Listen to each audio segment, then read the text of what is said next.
বিশ্ব সংবাদে আপনাদের আমন্ত্রণ জানাচ্ছি আমি নাসির মাহমুদ। ইসরায়েলকে তড়িৎ গতিতে দাঁত ভাঙা জবাব দেওয়ার হুঁশিয়ারি দিয়েছে ইরান। পারমাণবিক ইস্যুতে যুক্তরাষ্ট্রের সাথে চতুর্থ দফার পরোক্ষ আলোচনা শুরুর আগেই ইসরায়েলের উদ্দেশ্যে এমন সতর্ক বার্তা দিয়েছেন ইরানের পররাষ্ট্রমন্ত্রী আব্বাস আরাকচি, যার কারণে পুরো মধ্যপ্রাচ্যে আবারও উত্তেজনার পারদ তুঙ্গে। এদিকে ইয়েমেনের হুথি বিদ্রোহীদের কাছে ধরাশায়ী হয়েছে মার্কিন একটি যুদ্ধবিমান। লোহিত সাগরে ইসরায়েলের পণ্যবাহী জাহাজগুলোকে লক্ষ্য করে ক্ষেপণাস্ত্র হামলা চালানোর হুমকি দেয় ইরান সমর্থিত ইয়েমেনের হুথিরা। এরই জেরে গত মার্চে ইয়েমেন জুড়ে মার্কিন কেন্দ্রীয় কমান্ডকে হামলা চালানোর নির্দেশ দেন যুক্তরাষ্ট্রের প্রেসিডেন্ট ডোনাল্ড ট্রাম্প, যা এখনও চলমান রয়েছে। চলতি মাসের শুরুতে মধ্যপ্রাচ্যে নিজেদের সামরিক বলয় আরও শক্তিশালী করতে মার্কিন বহরে যোগ দেয় ইউএসএস কার্ল ভিনসন নামের আরেকটি বিমানবাহী রণতরী। মূলত অঞ্চলটিতে হুথিদের দাপট কমানো এবং ইরানকে ভয় দেখাতে ইউএসএস হ্যারি এস ট্রুম্যানের সাথে যুদ্ধে যোগ দিয়েছে কার্ল ভিনসন। ইয়েমেনের হুথি বিদ্রোহীদের লক্ষ্য করে দফায় দফায় যখন হামলা চালাচ্ছে যুক্তরাষ্ট্র, ঠিক সে মুহূর্তে মার্কিন রণতরী ইউএসএস হ্যারি এস ট্রুম্যানের F-18 মডেলের একটি যুদ্ধবিমানকে লোহিত সাগরে ডুবিয়েছে হুথিরা। বিষয়টি নিশ্চিত করেছে মার্কিন কেন্দ্রীয় কমান্ড। তবে হুথিদের হামলায় যুদ্ধবিমানটি ধ্বংস হয়েছে কিনা এমনটি স্বীকার করেনি মার্কিন নৌবাহিনী। এমন উত্তেজনাকর পরিস্থিতির মধ্যেই ইসরায়েলকে হুঁশিয়ারি দিয়েছেন আব্বাস আরাকচি। ইরানের বিরুদ্ধে যে কোনো সামরিক হামলার তাৎক্ষণিকভাবে প্রতিশোধ নেবে তেহরান, এমনটি জানিয়ে আরাকচি বলেন, আমরা আমাদের সক্ষমতার প্রতি আত্মবিশ্বাসী। ইরানের বিরুদ্ধে যে কোনো বিদেশি রাষ্ট্রের হামলার অপচেষ্টাকে কঠোরভাবে প্রতিহত করব আমরা। 28 এপ্রিল এক প্রতিবেদনে বিষয়টি নিশ্চিত করেছে মধ্যপ্রাচ্য ভিত্তিক সংবাদ মাধ্যম তাসনিম নিউজ এজেন্সি। ইসরায়েলের প্রধানমন্ত্রী বেনিয়ামিন নেতানিয়াহু ইরানের পারমাণবিক ইস্যুতে নাক গলাচ্ছে জানিয়ে আরাকচি আরও বলেন, অবাক করা বিষয় হলো মার্কিন প্রেসিডেন্ট ট্রাম্প কি করবেন আর কি করবেন না সে বিষয়ে নির্লজ্জভাবে হস্তক্ষেপ করছে ইসরায়েল। তবে ইরান কি করতে পারে সেটা নেতানিয়াহু ভাবতেও পারবেন না। এদিকে ইরানের পারমাণবিক ইস্যুটি নিয়ে যুক্তরাষ্ট্রের সাথে আলোচনা চতুর্থ ধাপে গড়িয়েছে। আগামী 3রা মে পরোক্ষ এই বৈঠক অনুষ্ঠিত হবে জানিয়ে ওমানের পররাষ্ট্রমন্ত্রী বদর বিন হামাদ আল বুসাইদি সামাজিক যোগাযোগ মাধ্যম এক্সে গত 26 এপ্রিল তৃতীয় দফার আলোচনার পর এক বার্তায় বলেন, মার্কিন প্রশাসন ও ইরানের মধ্যকার আজকের আলোচনা পারস্পরিক শ্রদ্ধা ও স্থায়ী প্রতিশ্রুতির ভিত্তিতে হয়েছে, যা চুক্তিতে পৌঁছাতে সহযোগী। মূলত পারমাণবিক ইস্যুতে চুক্তি করতে প্রযুক্তিগত বিভিন্ন বিষয়ে আলোচনা হয়েছে। আগামী 3রা মে আরও একটি উচ্চ পর্যায়ের বৈঠক অনুষ্ঠিত হবে। তবে চতুর্থ দফার আলোচনার স্থান নিয়ে কোনো তথ্য জানাননি ওমানের পররাষ্ট্রমন্ত্রী।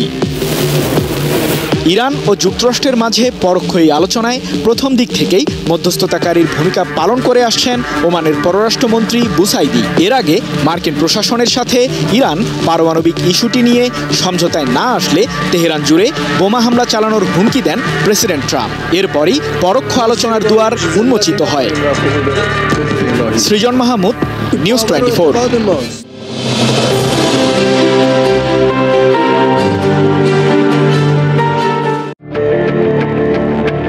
আন্তর্জাতিক মানবাধিকার সংস্থা অ্যামনেস্টি ইন্টারন্যাশনাল বলেছে, অবরুদ্ধ গাজায় গণহত্যার লাইভ সম্প্রচার চালাচ্ছে ইসরায়েল। গত সোমবার প্রকাশিত সংস্থাটির বার্ষিক প্রতিবেদনে মন্তব্য করা হয়। এতে বলা হয়, গাজার ফিলিস্তিনিদের নিশ্চিহ্ন করার সুনির্দিষ্ট লক্ষ্য নিয়ে গণহত্যা চালাচ্ছে ইসরায়েল। আগ্রাসনের মাধ্যমে ইসরায়েলি বাহিনী জাতিসংঘের গণহত্যা চুক্তির শর্ত লঙ্ঘন করছে। গাজায় হামলার মাধ্যমে ইসরায়েল বেসামরিক নাগরিকদের গুরুতর শারীরিক ও মানসিক ক্ষতি করছে এবং জেনে শুনে জীবন বিনাশের জন্য অনুকূল পরিবেশ ধ্বংস করছে। অ্যামনেস্টি জানায়, গাজায় মানবিক ত্রাণ সরবরাহে ক্রমাগত বাধা দিয়ে আসছে ইসরায়েল। এছাড়া আন্তর্জাতিক সম্প্রদায় ও আন্তর্জাতিক বিচার আদালত ICJের সতর্কতা সত্ত্বেও দক্ষিণ গাজার রাফায় হামলা চালিয়েছে ইসরায়েলি বাহিনী। এর ফলে গাজার বেসামরিক জনগণের ওপর বিপর্যয়কর প্রভাব পড়েছে। প্রতিবেদনে বলা হয়, গাজার বেসামরিক নাগরিকদের ওপর ধারাবাহিকভাবে বিমান হামলা চালিয়ে আসছে ইসরায়েল। এছাড়া ইসরায়েলি সেনারা গাজার ফিলিস্তিনিদের নির্বিচারে গ্রেপ্তার করছে এবং কোনো কোনো ক্ষেত্রে তাদের গুম করছে। এতে বলা হয় পুরো ঘটনা বিশ্বের সামনে লাইভ সম্প্রচারিত হচ্ছে, কিন্তু বিশ্বের সব রাষ্ট্র যেন কিছু করতে ক্ষমতাহীন, এমন ভাবেই তা প্রত্যক্ষ করছে। এর মধ্যে ইসরায়েল হাজার হাজার ফিলিস্তিনিকে হত্যা করে চলছে, পরিবারের পর পরিবার নিশ্চিহ্ন করছে, বাড়িঘর, হাসপাতাল, স্কুল সব ধ্বংস করছে। এদিকে গাজায় ইসরায়েলিদের অব্যাহত আগ্রাসনে লাশের মিছিল বেড়েই চলছে। গতকাল মঙ্গলবার ফিলিস্তিনি স্বাস্থ্য মন্ত্রণালয়ের নিয়মিত ব্রিফিং এ জানানো হয় 24 ঘন্টায় গাজায় ইসরায়েলি হামলায় 51 জন নিহত হয়েছে। এ সময় আহত হয়েছে আরো 113 ফিলিস্তিনি। জম্মু কাশ্মীরের পেহেলগামে সম্প্রতি সন্ত্রাসী হামলার পর ভারত ও পাকিস্তানের মধ্যে উত্তেজনা কার্যত চরমে পৌঁছেছে এবং এই উত্তেজনা সামরিক সংঘাতে রূপ নেয়ার আশঙ্কা ক্রমেই বাড়ছে। এরই মধ্যে ভারতীয় বিমান বাহিনীর 4টি রাফাল যুদ্ধবিমান কাশ্মীর অঞ্চলে টহল দেওয়ার সময় পাকিস্তানি যুদ্ধবিমান দেখে পালিয়ে গেছে। বুধবার এক প্রতিবেদনে এই তথ্য জানিয়েছে পাকিস্তানি সংবাদ মাধ্যম দ্য ডন। সামরিক অভিযান চালানোর পরিকল্পনা করছে ভারত। আগামী 36 ঘন্টার মধ্যে এ আক্রমণ চালানো হতে পারে। মঙ্গলবার এমন আশঙ্কার কথা জানায় পাকিস্তান। তবে এরই মধ্যে পাকিস্তানি যুদ্ধবিমানের সামনে না টিকতে পেরে পালিয়ে গেল ভারতীয় 4 যুদ্ধবিমান। ওই প্রতিবেদনে বলা হয়, ভারতীয় বিমান বাহিনীর ওই 4 রাফাল যুদ্ধবিমান কাশ্মীরের ওপর দিয়ে উঠছিল। যদিও ওই বিমানগুলো নিয়ন্ত্রণ রেখা অতিক্রম করেনি, তবে পাকিস্তান বিমান বাহিনী তাৎক্ষণিকভাবে ভারতীয় বিমানগুলো শনাক্ত করে প্রতিরক্ষার প্রস্তুতি নিলে তারা পালিয়ে যেতে বাধ্য হয়। মঙ্গলবার দিবাগত রাতে পাকিস্তানের তথ্যমন্ত্রী আতাউল্লাহ তারার বলেছেন, পাকিস্তানের কাছে বিশ্বাসযোগ্য গোয়েন্দা তথ্য রয়েছে। ভারত পেহেলগাম ঘটনায় জড়িত থাকার ভিত্তিহীন ও বানোয়াট অভিযোগের অজুহাতে আগামী 24 থেকে 36 ঘন্টার মধ্যে পাকিস্তানের বিরুদ্ধে সামরিক অভিযান পরিচালনার পরিকল্পনা করছে। এর কয়েক ঘন্টা আগেই ভারতের প্রধানমন্ত্রী নরেন্দ্র মোদী দেশটির সামরিক বাহিনীকে গত সপ্তাহে দখলকৃত জম্মু ও কাশ্মীরের হামলার জবাব দেওয়ার জন্য পূর্ণ অপারেশনাল স্বাধীনতা দেয়। ভারতের বিচারক, জুরি ও জল্লাদের ভূমিকা পালনের চেষ্টাকে পূর্ণ বেপরোয়া বলে তীব্র সমালোচনা করেন আতাউল্লাহ তারার। তিনি বলেন, পাকিস্তান দীর্ঘদিন ধরে সন্ত্রাসের শিকার এবং এই অভিশাপের যন্ত্রণা তারা গভীরভাবে উপলব্ধি করে। ইসলামাবাদ সর্বদা বিশ্বের যে কোনো স্থানে সন্ত্রাসের নিন্দা করে এসেছে। একটি দায়িত্বশীল রাষ্ট্র হওয়ায় সত্যতা যাচাইয়ের জন্য বিশেষজ্ঞদের একটি নিরপেক্ষ কমিশন দ্বারা বিশ্বাসযোগ্য, স্বচ্ছ ও স্বাধীন তদন্তের প্রস্তাব দিয়েছে পাকিস্তান। তারার আরো জোর দিয়ে বলেন, দুর্ভাগ্যবশত যুক্তির পথ অনুসরণ করার পরিবর্তে আপাত দৃষ্টিতে অযৌক্তিকতা ও সংঘাতের বিপজ্জনক পথে চলার সিদ্ধান্ত নিয়েছে ভারত, যা সম্পূর্ণ অঞ্চল ও এর বাইরেও বিপর্যয়কর পরিস্থিতি সৃষ্টি করবে। বিশ্বাসযোগ্য তদন্ত এড়িয়ে যাওয়াকেই ভারতের আসল উদ্দেশ্য উন্মোচনের যথেষ্ট প্রমাণ হিসেবে উল্লেখ করেন তিনি। রাজনৈতিক উদ্দেশ্য হাসিলের জন্য জনগণের আবেগকে উস্কে দেওয়ার তীব্র নিন্দা জানিয়ে তিনি বলেন, ভারতের এই ধরনের যে কোনো সামরিক দুঃসাহসিক কাজের নিশ্চিত ও যথাযথ জবাব দেয়া হবে। তারার জোর দিয়ে বলেন, আন্তর্জাতিক সম্প্রদায়কে এই বাস্তবতার প্রতি সজাগ থাকতে হবে। উত্তেজনা বৃদ্ধি এবং এর পরিণতির সম্পূর্ণ দায় ভারতের উপর বর্তাবে। যে কোনো মূল্যে পাকিস্তানের সার্বভৌমত্ব ও আঞ্চলিক অখণ্ডতা রক্ষার জন্য সংকল্প পুনর্ব্যক্ত করেন পাকিস্তানের এই মন্ত্রী। গত সপ্তাহে কাশ্মীরে ভয়ঙ্কর সন্ত্রাসী হামলার পর ভারতের প্রধানমন্ত্রী নরেন্দ্র মোদী টেলিফোনে 1 ডজনেরও বেশি বিশ্ব নেতার সঙ্গে কথা বলেছেন। এছাড়া ভারতের পররাষ্ট্র মন্ত্রণালয়ে 100টিরও বেশি দেশের কূটনীতিকরা ব্রিফিং এর জন্য তাদের নাম তালিকাভুক্ত করেছিলেন। তবে এত সব তৎপরতা চালানো হয়েছে পাকিস্তানের সঙ্গে ভারতের উত্তেজনা কমানোর জন্য নয়, বরং কাশ্মীর হামলার সঙ্গে পাকিস্তানের সংযোগ রয়েছে এমন অভিযোগকে প্রমাণ করার জন্য। এসব আলোচনার সঙ্গে সংশ্লিষ্ট কূটনৈতিক সূত্রগুলো জানিয়েছে, প্রতিবেশী ও চিরশত্রু পাকিস্তানে সামরিক হামলার জন্য যুক্তি তৈরি করছে নয়াদিল্লি। এমনকি গত বৃহস্পতিবার পাকিস্তানের নাম উল্লেখ না করে ভারতের প্রধানমন্ত্রী নরেন্দ্র মোদী প্রতিশ্রুতি দিয়ে বলেছেন, সন্ত্রাসের স্বর্গরাজ্য উপড়ে ফেলতে অপরাধীদের চরম শাস্তি দেওয়া হবে। পরিস্থিতি এতটাই অস্থির হয়ে উঠেছে যে সীমান্তে ভারত ও পাকিস্তানের নিরাপত্তা বাহিনীর মধ্যে গুলি বিনিময়ের ঘটনা ঘটেই চলছে। ভারতের এক কর্মকর্তা জানিয়েছেন, গত 3 রাতের মধ্যে 2 রাতেই সীমান্তে গুলি বিনিময়ের ঘটনা ঘটেছে। অবশ্য আরেকজন কর্মকর্তা বলেছেন, পরপর 3 রাতেই দুপক্ষের মধ্যে গুলি বিনিময়ের ঘটনা ঘটেছে। কাশ্মীরে ভারতীয় সশস্ত্র বাহিনী পেহেলগামের হামলার সঙ্গে জড়িতদের ধরতে তল্লাশি অভিযান শুরু করেছে। এর অংশ হিসেবে কয়েকশো লোককে গ্রেপ্তারও করা হয়েছে। অন্যদিকে ভারতে মুসলিম বিরোধী সেন্টিমেন্ট চরম আকার ধারণ করেছে। বিশেষ করে দেশটির বিভিন্ন রাজ্যে কাশ্মীর থেকে আসা শিক্ষার্থীরা ব্যাপক হয়রানির শিকার হচ্ছেন।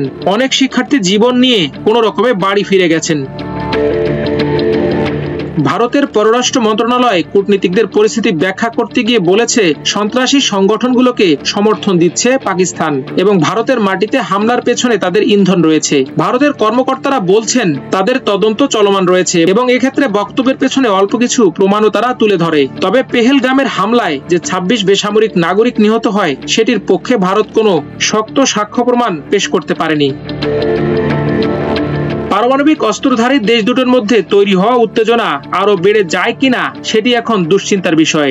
তবে এই উত্তেজনা যদি বাড়তেই থাকে তবে তা থামানো বেশ কঠিন হবে। ইতোমধ্যে ইরান ও সৌদি আরব প্রতিবেশী দুদেশের মধ্যে উত্তেজনা নিরসনে মধ্যস্থতার প্রস্তাব দিয়েছে। জাতিসংঘ ও ইউরোপীয় ইউনিয়নও উত্তেজনা প্রশমনের আহ্বান জানিয়েছে। তবে প্রভাবশালী দেশগুলোর মধ্যে যুক্তরাষ্ট্র অন্যান্য সংকটের কারণে কিছুটা বিভ্রান্ত। বিশ্লেষকরা বলছেন, ভারত ন্যায় বিচারের জন্য অনেক দেশের সমর্থনের অভিব্যক্তিকে তাদের গ্রহণ করা যে কোনো পদক্ষেপের জন্য সবুজ সংকেত হিসেবে ব্যাখ্যা করছে। ভারত এখন সামরিক প্রতিশোধের পক্ষে যুক্তি তৈরি করার জন্য কাশ্মীরে পাকিস্তানের অতীত সন্ত্রাসবাদের প্রতি সমর্থনকেই ইঙ্গিত করছে। পাকিস্তানকে কতটা ঘায়েল করতে পারবে ভারত শীর্ষক উপসম্পাদকীয়টি লিখেছেন পাকিস্তানের সিনিয়র সাংবাদিক হামিদ মির। জিও নিউজ থেকে নেয়া এই লেখনীটির অনুবাদ করেছেন মোতালেব জামালি। অধিকৃত কাশ্মীরের পেহেলগামে সশস্ত্র হামলায় ২৬ পর্যটক নিহত হওয়ার পর সিন্ধু পানি চুক্তি স্থগিত করেছে ভারত। দেশটির পানি শক্তি মন্ত্রণালয়ের সচিব দেবশ্রী মুখার্জি গত বৃহস্পতিবার পাকিস্তানের পানি সম্পদ মন্ত্রণালয়ের সচিব সৈয়দ আলী মুর্তুজাকে লেখা এক আনুষ্ঠানিক চিঠিতে চুক্তিটি স্থগিত করার কথা জানান। চিঠিতে ভারতের পক্ষ থেকে অভিযোগ করা হয়, ভারতের কেন্দ্রশাসিত অঞ্চল জম্মু ও কাশ্মীরকে লক্ষ্য করে পাকিস্তানের অব্যাহত আন্তঃসীমান্ত সন্ত্রাসবাদ এবং পানি চুক্তি নিয়ে আলোচনায় পাকিস্তানের অস্বীকৃতির কারণেই ভারত এ ধরনের সিদ্ধান্ত নিয়েছে। ভারতের এই সিদ্ধান্ত অবিলম্বে কার্যকর হবে বলে দেবশ্রী মুখার্জির ওই চিঠিতে উল্লেখ করা হয়।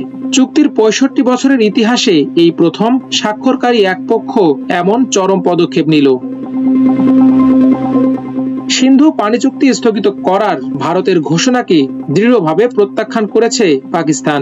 দেশটির উচ্চ ক্ষমতা সম্পন্ন জাতীয় নিরাপত্তা কমিটির বৈঠকের পর দেয়া এক বিবৃতিতে বলা হয়, সিন্ধু পানি চুক্তি একটি বাধ্যতামূলক আন্তর্জাতিক চুক্তি যা বিশ্বব্যাংকের মধ্যস্থতায় স্বাক্ষরিত হয়েছে এবং এটি একতরফাভাবে স্থগিত করার কোনো বিধান চুক্তিতে নেই।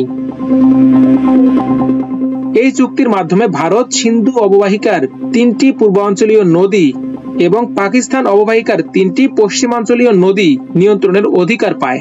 এখন চুক্তি থেকে ভারত একতরফা সরে যাওয়ার পর পাকিস্তানের সামনে কি কি বিকল্প পথ খোলা রয়েছে। এনএসসির বিবৃতিতে বলা হয়েছে, পাল্টা পদক্ষেপ হিসেবে পাকিস্তান সিমলা চুক্তি সহ ভারতের সঙ্গে সব দ্বিপাক্ষীয় চুক্তি স্থগিত করার অধিকার প্রয়োগ করবে। বাস্তবতা হলো এই যে পাকিস্তান যদি দ্বিপাক্ষীয় চুক্তি স্থগিত করা শুরু করে তাহলে এর বিরুদ্ধে ভারত আন্তর্জাতিক সংস্থাগুলোর কাছে অভিযোগ করতে পারবে না। অন্যদিকে সিন্ধু পানি চুক্তি স্থগিত করায় ভারতের বিরুদ্ধে বিশ্ব ব্যাংকের কাছে অভিযোগ করতে পারবে পাকিস্তান।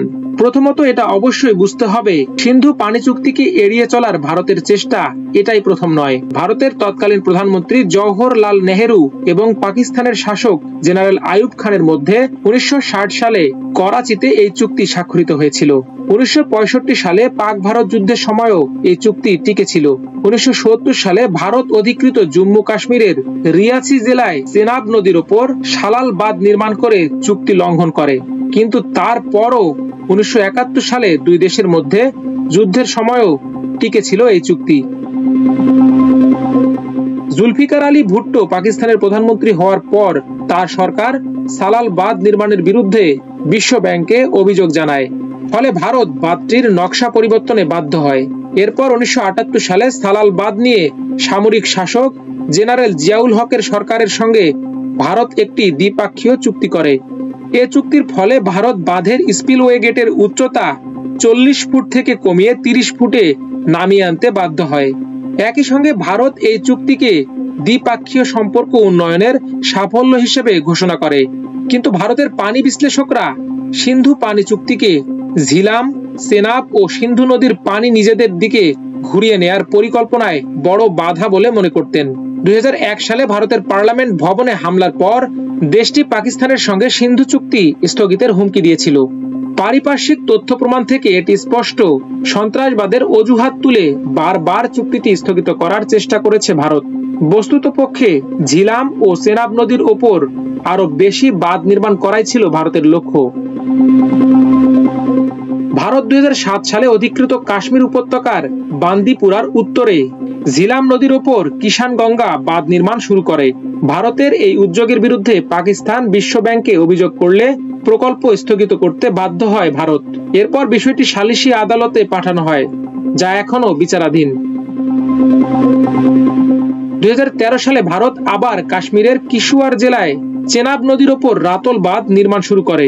পাকিস্তানও যথানিয়মে বিশ্ব ব্যাংকের কাছে অভিযোগ করে, ফলে ভারত বাঁধের নকশায় পরিবর্তন আনতে বাধ্য হয়। কিন্তু 2019 সালে অধিকৃত কাশ্মীরের পুলওয়ামায় হামলার পর সিন্ধু পানি চুক্তি বাতিলের হুমকি দেয় ভারত। ভারতের অনেক বিশেষজ্ঞের দাবি, সিন্ধু পানি চুক্তির মাধ্যমে ভারতের চেয়ে বেশি পানি পায় পাকিস্তান। কিন্তু ভারতের এই দাবি মোটেই সঠিক নয়। সিন্ধু পানি চুক্তিতে পরিবর্তন আনার জন্য গত বছর পাকিস্তানের কাছে প্রস্তাব দিয়েছিল ভারত, কিন্তু ভারতের এই প্রস্তাবে ইতিবাচক সাড়া দেয়নি পাকিস্তান। এরপর সবশেষ পেহেলগামে হামলার পর ভারত সরকার চুক্তিটি স্থগিত করার ঘোষণা দেয় এবং এই ধারণা দেওয়ার চেষ্টা করে ভারতের পানি হামলার পর পাকিস্তান ভয়াবহ পানি সংকটে পড়বে। তবে বিজেপি সরকারের এই দাবির সঙ্গে মোটেই একমত নন ভারতের অনেক বিশেষজ্ঞ। ইন্ডিয়া টুডেতে লেখা এক নিবন্ধনে অভিষেক দে বলেছেন, চুক্তি স্থগিত করা মানেই তাৎক্ষণিকভাবে পাকিস্তানের পানি প্রবাহ বন্ধ করে দেয়া যাবে এমন নয়, কেননা ভারতের এখন এমন কোনো অবকাঠামো নেই যার মাধ্যমে পাকিস্তানের সিন্ধু নদীর পানি প্রবাহ বন্ধ করে দেয়া যাবে বা নিজেদের কাজে ব্যবহার করতে পারবে। ভারত বড়জোর 5 থেকে 10% পানি প্রবাহ কমাতে পারবে। এসব নদীর ওপর বড় রিজার্ভ বা জলধারা নির্মাণ করতে ভারতের কয়েক বছর লেগে যাবে, আর এর জন্য ব্যাপক জরিপ ও বিপুল অর্থের প্রয়োজন হবে। এসব প্রকল্প সম্পন্ন করতে ভারতের 1 দশক লেগে যাবে। এরপর পাকিস্তান ভারতের এসব প্রকল্পের কারণে কিছুটা সমস্যায় পড়তে পারে। এ বিষয়ে কোনো সন্দেহ নেই, ভারত সরকার মিথ্যা দাবি করে তার জনগণকে বিভ্রান্ত করার চেষ্টা করছে। বাস্তবতা হচ্ছে, পাকিস্তান সিমলা চুক্তি স্থগিত করলে দীর্ঘমেয়াদে বড় ক্ষতির মুখে পড়বে ভারত। সিমলা চুক্তি স্থগিত করার অনেক যুক্তি পাকিস্তানের হাতে তুলে দিয়েছে ভারত। দেশটি 1984 সালে সিয়াচেন উপত্যকা দখল করে এ চুক্তি লঙ্ঘন করেছিল। এরপর ভারত সরকার সংবিধানের 370 এবং 35-এর এ ধারা বাতিল করে অধিকৃত জম্মু ও কাশ্মীরের মর্যাদা পরিবর্তন করে আবারও সিমলা চুক্তি লঙ্ঘন করে। পাকিস্তান যদি সিমলা চুক্তি থেকে সরে আসে, তাহলে কি ধরনের দৃশ্যপটের উদ্ভব হতে পারে তা একটু কল্পনা করা যাক। প্রথমত, পাকিস্তান তখন আর ভারতের সঙ্গে দ্বিপাক্ষীয় সম্পর্কে আবদ্ধ থাকার ব্যাপারে দায়বদ্ধ থাকবে না এবং অধিকৃত জম্মু কাশ্মীর ইস্যুতে তৃতীয় পক্ষের হস্তক্ষেপ বা মধ্যস্থতা করার ক্ষেত্রে আর কোনো বাধা থাকবে না। তখন যুক্তরাষ্ট্র, চীন বা অন্য যে কোনো দেশ কাশ্মীর ইস্যুতে মধ্যস্থতা করতে পারবে। দ্বিতীয়ত, কাশ্মীরের নিয়ন্ত্রণ রেখা বা লাইন অফ কন্ট্রোল তখন স্বয়ংক্রিয়ভাবে যুদ্ধবিরতির রেখা হিসেবে বিবেচিত হবে, যা কাশ্মীরের স্বাধীনতা সংগ্রামকে জোরদার করবে। আন্তর্জাতিকভাবে এমন কোনো আইন নেই যাতে যুদ্ধবিরতির রেখা অতিক্রম করা নিষিদ্ধ করা হয়েছে। সিমলা চুক্তি স্থগিত হলে কি ভয়াবহ পরিণতি হতে পারে তা হয়তো কল্পনাও করতে পারছে না ভারত। দেশটির তথাকথিত পানি হামলা পাকিস্তানকে কঠিন কোনো সংকটে ফেলবে না, কিন্তু পাকিস্তানের সিমলা হামলার পর সবচেয়ে বেশি ক্ষতিগ্রস্ত হবে ভারত। ফ্রান্সের কাছ থেকে 26টি রাফাল মেরিন যুদ্ধবিমান কিনছে ভারত। এই চুক্তির বিষয়ে সে দেশের সঙ্গে কথাবার্তা আগেই চূড়ান্ত হয়েছিল। সংবাদ সংস্থা রয়টার্সের তথ্য অনুযায়ী 740 কোটি মার্কিন ডলার ব্যয়ে ফ্রান্স থেকে এই যুদ্ধবিমান কিনছে ভারত। গত 28 এপ্রিল ভারতের প্রতিরক্ষা সচিব রাজেশ কুমার সিং ও ফ্রান্সের রাষ্ট্রদূত থিয়েরি ম্যাথোয়ের সভাপতিত্বে দিল্লিতে এই চুক্তি স্বাক্ষরিত হয়। ভারত ভারতীয় বিমান বাহিনীর কাছে ইতিমধ্যেই 36টি রাফায়েল যুদ্ধবিমান রয়েছে, কিন্তু তারপরেও কেন আরও বিমান কিনছে দেশটি? ভারতের ডিফেন্স ইন্টেলিজেন্স এজেন্সির সাবেক deputy director general major general অবসরপ্রাপ্ত গগনজিৎ সিং বিবিসিকে জানান, ভারতের সুরক্ষার কথা মাথায় রেখে প্রতিরক্ষা খাতের আধুনিকীকরণ একটি উল্লেখযোগ্য পদক্ষেপ। এর আগে বিমান বাহিনীর প্রধান ভারতে যুদ্ধবিমানের ঘাটতির বিষয়ে জানিয়েছিলেন। আমি মনে করি সাম্প্রতিক এই পদক্ষেপ দেশের প্রতিরক্ষা ব্যবস্থাকে আরও সমৃদ্ধ করবে। অবসরপ্রাপ্ত উইং কমান্ডার প্রফুল্ল বক্সিও এই চুক্তির গুরুত্বের উপর জোর দিয়েছেন। তিনি বলেছেন, এয়ারক্রাফট ক্যারিয়ার বা ফাইটার এয়ারক্রাফট ক্যারিয়ার জাহাজকে সুরক্ষিত রাখতে, বিপক্ষের জাহাজকে প্রতিহত করতে এবং প্রয়োজনে প্রতিপক্ষের জাহাজ ধ্বংস করতে সাহায্য করে।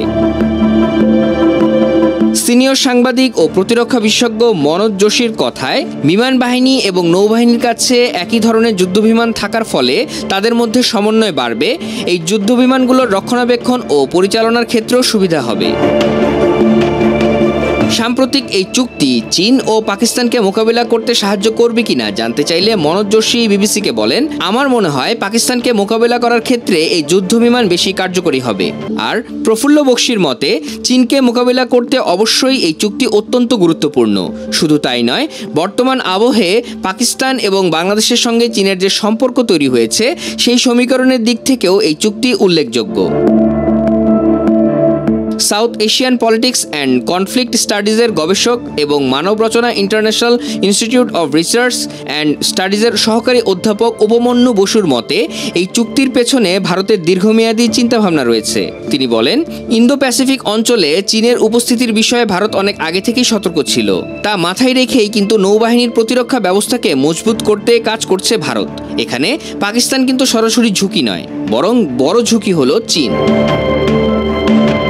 উপমন্যু বসু আরও বলেন, চীন কিন্তু ইন্দো প্যাসিফিকে নিজের অস্তিত্বের বিষয়ে সরব। চীনকে মোকাবিলা করতে হলে ভারতকে ওই অংশে নৌবাহিনীকে জোরদার করতে হবে। এই গবেষকের মতে, এইসব বিষয়গুলো মাথায় রাখলে এবং সন্ত্রাসের বিষয়টা বাদ দিলে আমার মনে হয় পাকিস্তানের চেয়ে দীর্ঘমেয়াদে চীন ভারতের জন্য বেশি ঝুঁকির কারণ হয়ে উঠতে পারে। আর তাই রাফাল চুক্তি চীনকে মোকাবিলা করতে সহায়তা করতে পারে বলে মনে হয়।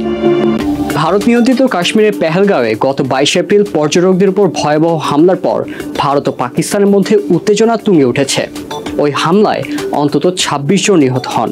এরপর থেকে একে অপরের বিরুদ্ধে পাল্টাপাল্টি ব্যবস্থা নিচ্ছে দুই প্রতিবেশী রাষ্ট্র। এই ঘটনায় বিস্তৃত সংঘাতের আশঙ্কা তৈরি হয়েছে।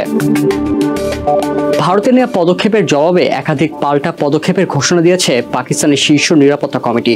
দেশটির সর্বোচ্চ বেসামরিক ও সামরিক সিদ্ধান্ত গ্রহণকারী সংস্থার সমন্বয়ে এই কমিটি গঠিত। এর মধ্যে রয়েছে সীমান্ত, আকাশপথ বন্ধ, বাণিজ্য স্থগিত এবং সবচেয়ে গুরুত্বপূর্ণ, ভারতের সঙ্গে সব দ্বিপাক্ষীয় চুক্তি, বিশেষ করে সিমলা চুক্তি থেকে সরে আসার হুমকি। Walton is a global brand. World class innovation নিয়ে ওয়ালটন এখন দেশের সীমানা পেরিয়ে পৌঁছে গিয়েছে 50টিরও বেশি দেশে। ওয়ালটন, ঘরে ঘরে, বিশ্বজুড়ে।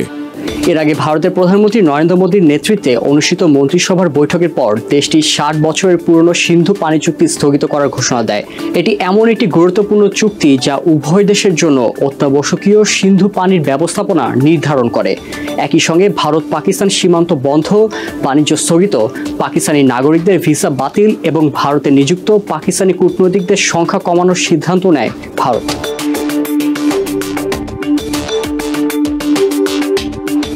1971 সালে যুদ্ধের 7 মাস পর ভারতের প্রধানমন্ত্রী ইন্দিরা গান্ধী এবং পাকিস্তানের প্রেসিডেন্ট জুলফিকার আলী ভুট্টো 1972 সালে 2 জুলাই হিমাচল প্রদেশের সিমলায় বৈঠক করেন। সেই বৈঠকে স্বাক্ষরিত হয় ঐতিহাসিক সিমলা চুক্তি। এর মূল উদ্দেশ্য ছিল পারস্পরিক সম্পর্ক স্বাভাবিক করা এবং সকল বিরোধ, বিশেষ করে কাশ্মীর সমস্যা, শান্তিপূর্ণ ও দ্বিপক্ষীয়ভাবে সমাধান করা। চুক্তিতে বলা হয়েছিল কোনো পক্ষ একতরফাভাবে সীমান্ত পরিবর্তন করতে পারবে না, একে অপরের সার্বভৌমত্ব, রাজনৈতিক স্বাধীনতা এবং অভ্যন্তরীণ বিষয়ে হস্তক্ষেপ না করার প্রতিশ্রুতি দেবে। সবচেয়ে গুরুত্বপূর্ণ বিষয় ছিল যুদ্ধবিরতির রেখাকে নতুন করে লাইন অফ কন্ট্রোল বা LOC হিসেবে স্বীকৃতি দেয়া।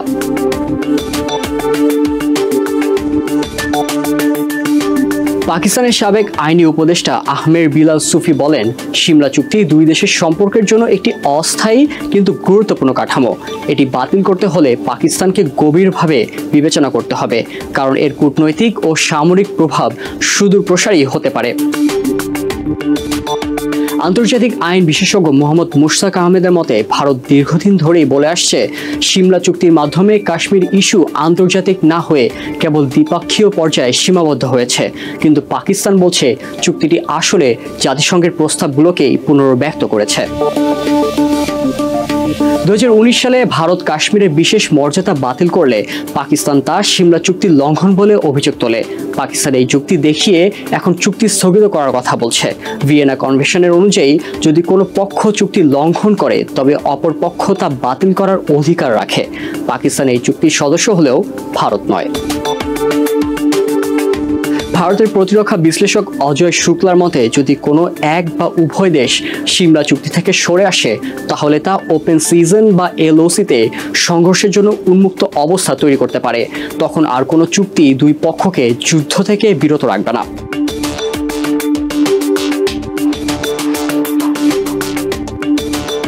ইতিপূর্বে সিমলা চুক্তি থাকা সত্ত্বেও ভারত ও পাকিস্তান সিয়াচেন গ্লেশিয়ারে দীর্ঘমেয়াদী সংঘর্ষে জড়িয়েছে এবং 1999 সালে কার্গিল যুদ্ধ করেছে। তাই চুক্তি থাকলেই শান্তি স্থায়ী হয় না। তবে পাকিস্তানের সংবিধান বিশেষজ্ঞ রিদা হোসেন বলেছেন, ভারতের সাম্প্রতিক যুদ্ধ উন্মাদ আচরণ এবং পাকিস্তানের বিরুদ্ধে প্রমাণ ছাড়া দায়ারোপ আসলে সিমলা চুক্তির শান্তিপূর্ণ সহাবস্থানের মূলনীতি পরিপন্থী। অন্যদিকে অজয় শুক্লা মনে করেন সিমলা চুক্তি থেকে পাকিস্তান সরে গেলেই যুদ্ধ হবে না, তবে উভয় পক্ষের মধ্যে সংঘাতের সম্ভাবনা অনেক বেড়ে যাবে, কারণ তখন আর কোনো চুক্তিগত বাধা থাকবে না।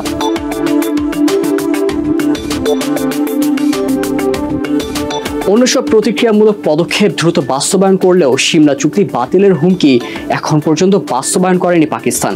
বিশ্লেষক সুফির মতে পাকিস্তানের মাধ্যমে আবারও আন্তর্জাতিক মহলে কাশ্মীর ইস্যু তুলতে চায়, কারণ ভারত বরাবরই চুক্তির মাধ্যমে এই ইস্যুকে আন্তর্জাতিকরণ থেকে সরিয়ে রেখেছে।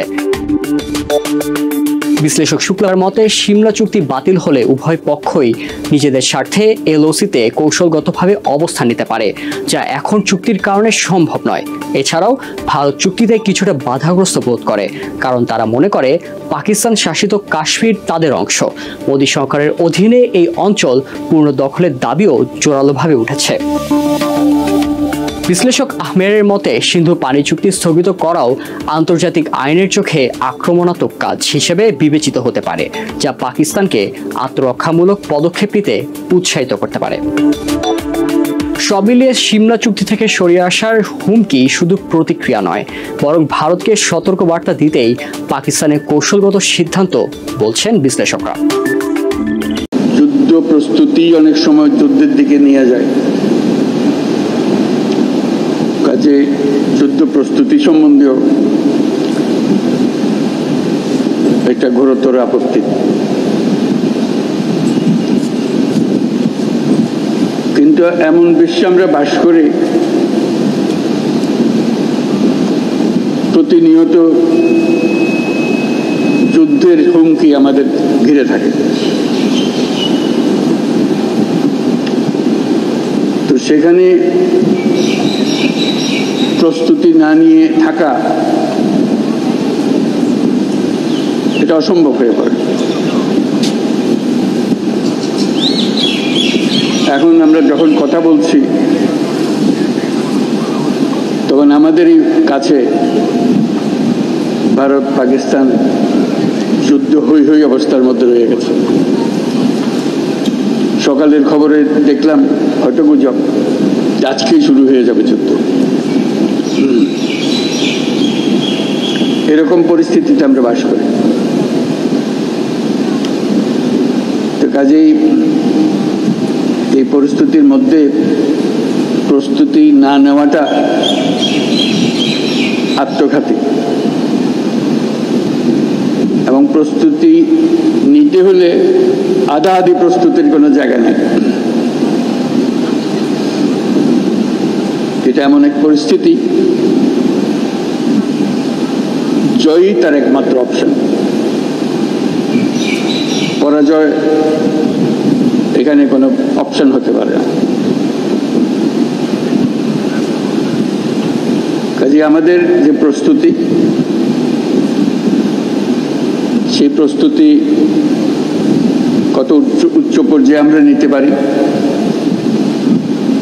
সেটার চেষ্টা আমাদের থাকতেই হবে। কিন্তু আজকাল যুদ্ধ এত ব্যয়বহুল একটা ব্যাপার, আর আমাদের অর্থনীতি এমন দুর্বল অবস্থায় আছি, এমনিতেই বাংলাদেশ মজবুত অর্থনীতি হয়ে গড়ে উঠতে পারেনি। তার মধ্যে বিগত সরকারের যথেচ্ছাচারের কারণে যা ছিল তাও লুটপাট হয়ে গেছে। এই পরিস্থিতিতে আমাদের সামগ্রিক স্ট্র্যাটেজি ঠিক করতে হবে। শান্তির দিকে আমাদের হাত বাড়িয়ে রাখতে হবে সবসময়, কিন্তু প্রস্তুতিতেও থাকতে হবে। যার নামের আদ্যক্ষর দিয়ে এই কিলো ফ্লাইটের নাম করা হয়েছিল, সেই জীবন্ত কিংবদন্তি এবং মুক্তিবাহিনীর deputy chief of staff Bir Uttom air vice marshal AK খন্দকারের নামানুসারে সম্প্রতি এই বিমান ঘাঁটির নামকরণের মাধ্যমে আমরা তাকে প্রাপ্য সম্মান দেওয়ার চেষ্টা করেছি। বর্তমান বিশ্বের দ্রুত পরিবর্তনশীল প্রযুক্তির সাথে তাল মিলিয়ে চলার জন্য আন্তর্জাতিক মানসম্পন্ন প্রশিক্ষণ ও অনুশীলন অপরিসীম গুরুত্ব বহন করে। এই প্রেক্ষাপটে বাংলাদেশ বিমান বাহিনীর সদস্যগণ নিয়মিতভাবে বহুমাত্রিক প্রশিক্ষণ কার্যক্রম ও অনুশীলনে অংশগ্রহণের মাধ্যমে নিজেদের জ্ঞান ও দক্ষতাকে যুগোপযোগী করতে সদা সচেষ্ট রয়েছে, যা এই মহড়ার মাধ্যমে আমাদের কাছে স্পষ্ট হয়েছে। দেশের সার্বভৌমত্ব ও স্বাধীনতার প্রতি যে কোনো চ্যালেঞ্জ মোকাবেলায় একটি আধুনিক ও সদাপ্রস্তুত বিমান বাহিনী গড়ে তোলার লক্ষ্যে আমাদের প্রচেষ্টা অব্যাহত থাকবে। বাংলাদেশ বিমান বাহিনী সময়োপযোগী পরিকল্পনা ও দূরদর্শী নেতৃত্বের মাধ্যমে সমসাময়িক ভূ রাজনৈতিক পরিস্থিতি ও কার্যকর আকাশ প্রতিরক্ষার পাশাপাশি বিস্তীর্ণ সমুদ্র এলাকায় নিশ্চিদ্র নিরাপত্তা প্রদানের লক্ষ্যে কাজ করে যাচ্ছে। আমি জেনে খুশি হয়েছি যে বাংলাদেশ বিমান বাহিনীর দেশীয় প্রযুক্তি ব্যবহার করে স্বয়ংসম্পূর্ণভাবে বেসিক ট্রেনের বিমান আনম্যান্ড এরিয়াল ভেহিকল তৈরি করেছে, যা বিমান বাহিনীর উদ্ভাবনী সক্ষমতা আত্মনির্ভরতার প্রতীক। বিমান বাহিনীতে ভবিষ্যতে অত্যাধুনিক যুদ্ধ বিমান, হেলিকপ্টার, পরিবহন বিমান, radar, surface to air missile, UAV সংযোজনের জন্য সরকার বিমান বাহিনীকে সর্বোত্তম সহযোগিতা প্রদান করবে।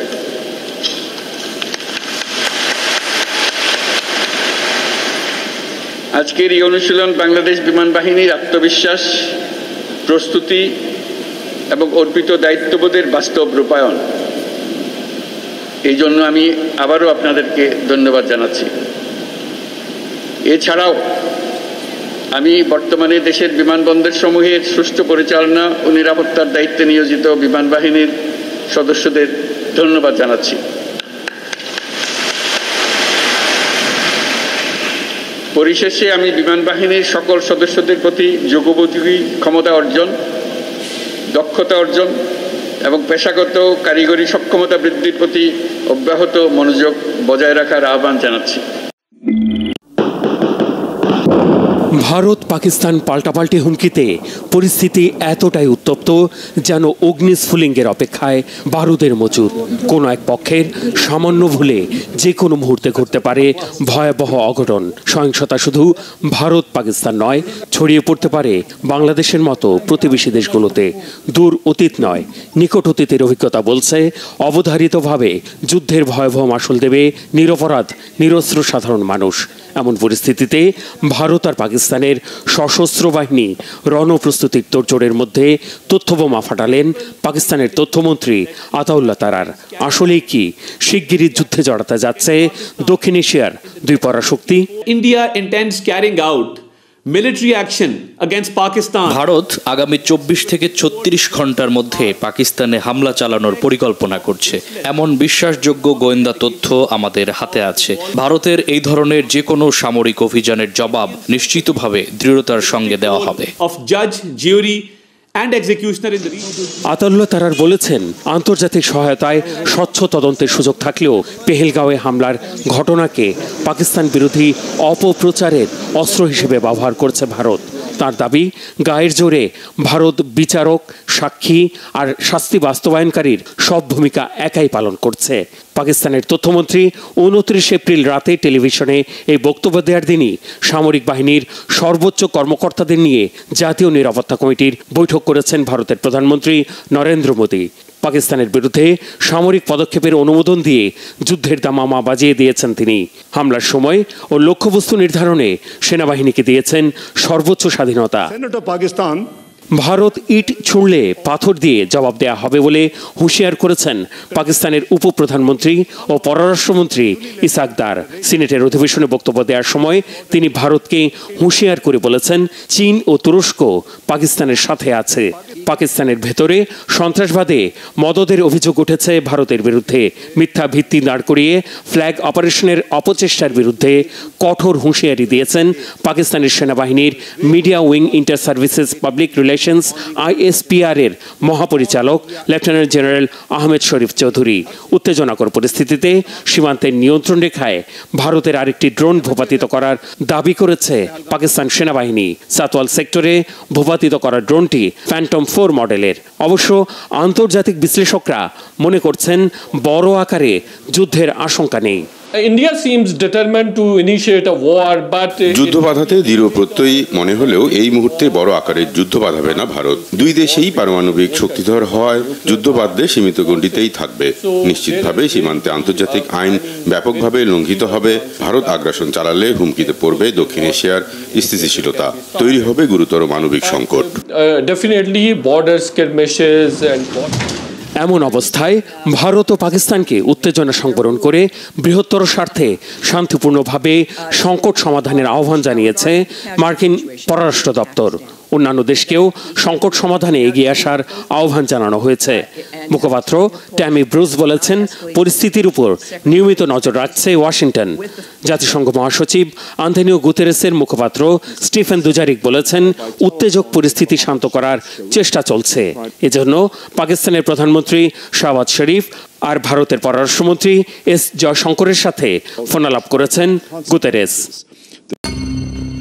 দক্ষিণ এশিয়ার ভূ রাজনীতিতে প্রভাব বাড়াতে বিশেষভাবে তৎপর হয়ে উঠেছে তুরস্ক। এ লক্ষ্যে পাকিস্তানের সাথে ক্রমশ সম্পর্ক গভীর করছে তারা। ভারত ও পাকিস্তানের মধ্যে চলমান উত্তেজনার মাঝে তাদের এই তৎপরতা বিশেষভাবে দৃষ্টি আকর্ষণ করছে। টাইমস অব ইন্ডিয়া সহ ভারতীয় বিভিন্ন সংবাদ মাধ্যমের দাবি, যুদ্ধ পরিস্থিতির মাঝে পাকিস্তানকে সামরিক সরঞ্জাম ও অস্ত্রশস্ত্র সরবরাহ করছে তুরস্ক, যদিও এমন দাবি নাকচ করেছে আঙ্কারা। এরই মাঝে প্রতিরক্ষা ও সামরিক খাতে ঘনিষ্ঠ সহযোগিতার লক্ষ্যে তুরস্কের উচ্চ পর্যায়ের একটি সামরিক গোয়েন্দা প্রতিনিধি দলের ইসলামাবাদ সফর নতুন করে দৃষ্টি কেড়েছে। প্রতিনিধি দলের সদস্যদের মধ্যে ছিলেন তুরস্কের গোয়েন্দা বিভাগের প্রধানও। সব মিলিয়ে যুদ্ধ পরিস্থিতিতে তুরস্ক পাকিস্তানকে কেবল অস্ত্র নয়, গোয়েন্দা সহযোগিতাও দেবে বলে ধারণা ভারতীয় বিশ্লেষকদের। এদিকে এরই মাঝে পাকিস্তানের সাথে যুদ্ধে না জড়াতে ভারতকে কঠোর বার্তা দিয়েছেন তুরস্কের প্রেসিডেন্ট রিসেপ তাইয়েপ এরদোয়ানের দল একে পার্টির অন্যতম নেতা পার্লামেন্ট মেম্বার আলী শাহিন। প্রতীকী অর্থে পাকিস্তানকে নিজ দেশের বৃহত্তর সীমান্ত চৌকি উল্লেখ করে তিনি বলেছেন, তুরস্কের নিরাপত্তা বলয় শুরু হয় পাকিস্তান থেকে। ফলে পাকিস্তানে ভারতের হামলাকে রেড লাইন অতিক্রম হিসেবে বিবেচনা করবে তুরস্ক। সীমা লঙ্ঘন করলে আঙ্কারা তা মেনে নেবে না বলে ইঙ্গিত দিয়েছেন তিনি। সার্বিক প্রেক্ষাপটে যুদ্ধ বেঁধে গেলে তুরস্ক পাকিস্তানের হয়ে লড়াইয়ে অংশ নেবে কিনা তা নিয়ে চলছে নানান জল্পনা। ভারতীয় বিশ্লেষকদের মতে দিল্লির বিরুদ্ধে সম্ভাব্য যুদ্ধে আঙ্কারা ইসলামাবাদকে সরাসরি সমর্থন দিচ্ছে। প্রতিনিধিত্বশীলদের বিভিন্ন বক্তব্য ও কর্মকাণ্ডে তাই স্পষ্ট হয়ে উঠছে। এতে করে ভূ রাজনৈতিক উত্তেজনা আরও বাড়ছে বলে মনে করছেন তারা। এর আগে 28 এপ্রিল এক প্রতিবেদনে প্রভাবশালী ভারতীয় গণমাধ্যম টাইমস অব ইন্ডিয়ায় দাবি করা হয় 27 এপ্রিল তুরস্কের বিমান বাহিনীর একটি হারকিউলিস 130 কার্গো বিমান করাচিতে অবতরণ করে। তাতে ছিল নানা রকম সামরিক সরঞ্জাম। এছাড়া ইসলামাবাদের আরেকটি সামরিক ঘাঁটিতে তুরস্কের আরও 6টি 130 কার্গো বিমান পৌঁছানোর কথা জানায় টাইমস অব ইন্ডিয়া। সেগুলোতেও সামরিক সরঞ্জাম ছিল বলে দাবি তাদের। তবে আনুষ্ঠানিক এক বিবৃতিতে এ ধরনের দাবিকে অমূলক বলে উল্লেখ করেছে তুরস্ক। নিছক জ্বালানি নেয়ার জন্য একটি হারকিউলিস 130 বিমান পাকিস্তানে অবতরণ করেছিল বলে জানিয়েছে তারা।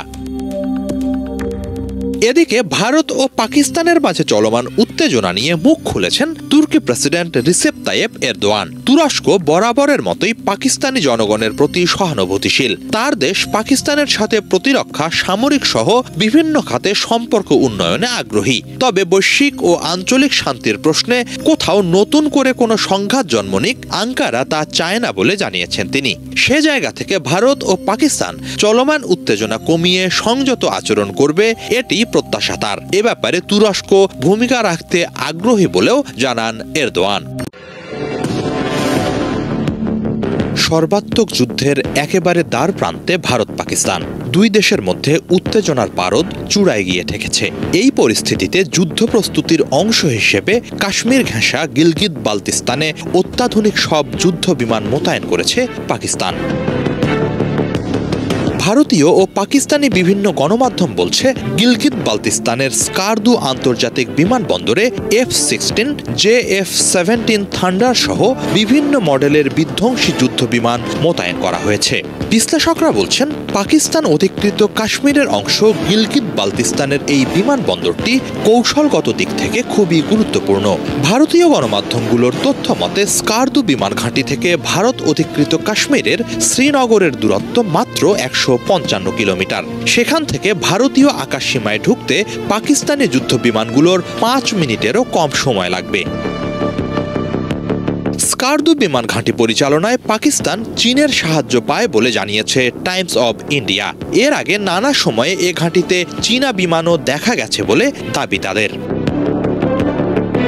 পাকিস্তান খাইবার পাখতুনখাওয়ার সোয়াতে সাইদু শরীফ বিমান ঘাঁটিও সক্রিয় করেছে বলে বিভিন্ন গণমাধ্যম জানিয়েছে। শুধু তাই নয়, ইসলামাবাদ তাদের সব বিমান ঘাঁটি ও যুদ্ধ বিমান সক্রিয় করেছে বলেও টাইমস অব ইন্ডিয়ার প্রতিবেদনে বলা হয়েছে। এছাড়া যুদ্ধ প্রস্তুতি জানান দিতে পাক বিমান বাহিনী জার্ব-ই-হায়দারি নামে একটি মহড়াতেও অংশ নিয়েছে। এদিকে এরই মাঝে কাশ্মীরের নিয়ন্ত্রণ রেখা লঙ্ঘনের কারণে ভারতের একটি ড্রোন ভূপাতিত করার কথা জানিয়েছে পাকিস্তান। ভিমবার জেলার মানাওয়ার সেক্টরে ওই ড্রোন ভূপাতিত করা হয়। গুপ্তচর ড্রোনটি পাকিস্তানের সীমানায় অনুপ্রবেশ করে নজরদারির চেষ্টা চালাচ্ছিল বলে জানিয়েছে পাক কর্মকর্তারা। পরে সেটিকে গুলি চালিয়ে ভূপাতিত করা হয়।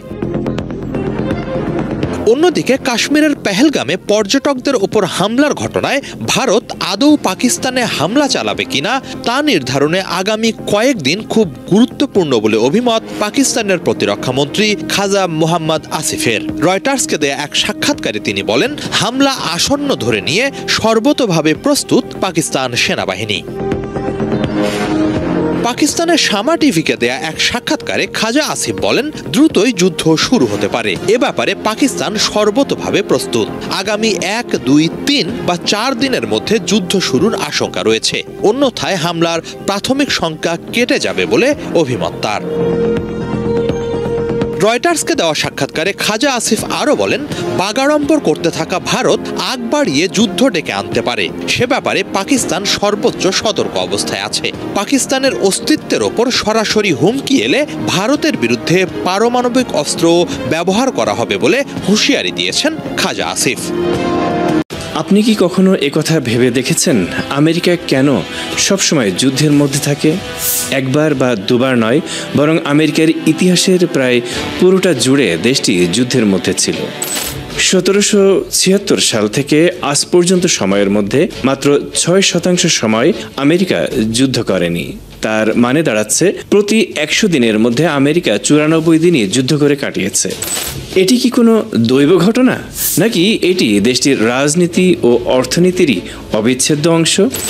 আমেরিকার যুদ্ধ নিয়ে কথা উঠলে ভাবতে পারেন দেশটি বোধহয় নিজের নিরাপত্তা রক্ষা করার স্বার্থে যুদ্ধ করে, কিন্তু না, বাস্তবতা হচ্ছে যুদ্ধ আমেরিকার জন্য একটি বিশাল বাণিজ্যের সুযোগ এনে দেয়। 2023 সালে বিশ্বব্যাপী যত সমরাস্ত্র রপ্তানি হয়েছে তার শতকরা 50% বেশি রপ্তানি করেছে আমেরিকা, আর এর পরিমাণ ছিল $238 বিলিয়ন। তার মানে প্রতিটি নতুন সংকট মার্কিন সমরাস্ত্র তৈরির কোম্পানিগুলোর জন্য একটি লাভজনক প্রকল্প হয়ে দাঁড়ায়। তবে বিস্ময়কর ব্যাপার হচ্ছে এটি কেবল মার্কিন অর্থনীতির জন্যই লাভ বয়ে আনে না। একের পর এক যুদ্ধ চালিয়ে গেলে আমেরিকা আরও যেসব সুবিধা লাভ করে তার কয়েকটি হচ্ছে মধ্যপ্রাচ্যের তেলের মতো কৌশলগত সম্পদের উপর নিয়ন্ত্রণ প্রতিষ্ঠা করা, বিশ্বব্যাপী নিজের সামরিক ঘাঁটি ছড়িয়ে দেয়া এবং আমেরিকার কথিত মূল্যবোধ গোটা বিশ্বের উপর চাপিয়ে দেওয়া। এখানে একটি ঐতিহাসিক উদাহরণ তুলে ধরছি।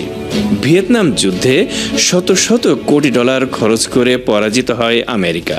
ইরাক ও আফগানিস্তানে আগ্রাসন চালানোর 20 বছর পর এসব দেশ থেকেও পাততাড়ি গুটাতে বাধ্য হয় ওয়াশিংটন, কিন্তু গোটা অঞ্চলে রেখে যায় নতুন প্রজন্মের অনেকগুলো সংকট। কিন্তু প্রশ্ন হচ্ছে, এত কিছুর পর আমেরিকা কি যুদ্ধ বাদ দিয়েছে বা যুদ্ধ করে তার ক্লান্ত হয়ে যাওয়ার কোনো লক্ষণ দেখা যাচ্ছে? না, এর ফলে শুধুমাত্র তার কৌশল পরিবর্তন হয়েছে। সরাসরি যুদ্ধে আমেরিকার জড়িত থাকার ঘটনা কমে গেছে। এর পরিবর্তে এখন শুরু হয়েছে গোপন অভ্যুত্থানে ইন্ধন ও প্রক্সি যুদ্ধ। ল্যাটিন আমেরিকার বিভিন্ন দেশ, মধ্যপ্রাচ্য ও আফ্রিকার বিভিন্ন দেশে এর ভুরি ভুরি উদাহরণ দেখতে পাওয়া যায়। সাবেক মার্কিন প্রেসিডেন্ট জিমি কার্টার এ সম্পর্কে একবার বলেছিলেন, বিশ্বে যুদ্ধপ্রিয় সবচেয়ে বড় দেশ হচ্ছে আমেরিকা, কারণ মার্কিন সরকার সবসময় চেয়েছে নিজের মূল্যবোধগুলো অপরের উপর জোর করে চাপিয়ে দিতে। এই বাক্য থেকে একটি গুরুত্বপূর্ণ বাস্তবতার প্রমাণ পাওয়া যায়, আর তা হলো যুদ্ধ আমেরিকার জন্য শুধু অর্থই বহন করে আনে না, সেই সঙ্গে অন্য দেশের উপর মার্কিন সাংস্কৃতিক ও মতাদর্শগত আধিপত্য প্রতিষ্ঠাও হাতিয়ার হয়ে ওঠে। তারপরও একটি গুরুত্বপূর্ণ প্রশ্ন বাকি থেকে যায়, বিশ্ব আর কতদিন এই পরিস্থিতি সহ্য করতে পারবে? আমেরিকার এই যুদ্ধকামী নীতি কি কেউ কোনোদিন থামাতে পারবে না? আপনি কি ভাবছেন? কমেন্ট করে আমাদের উত্তর জানাতে পারেন।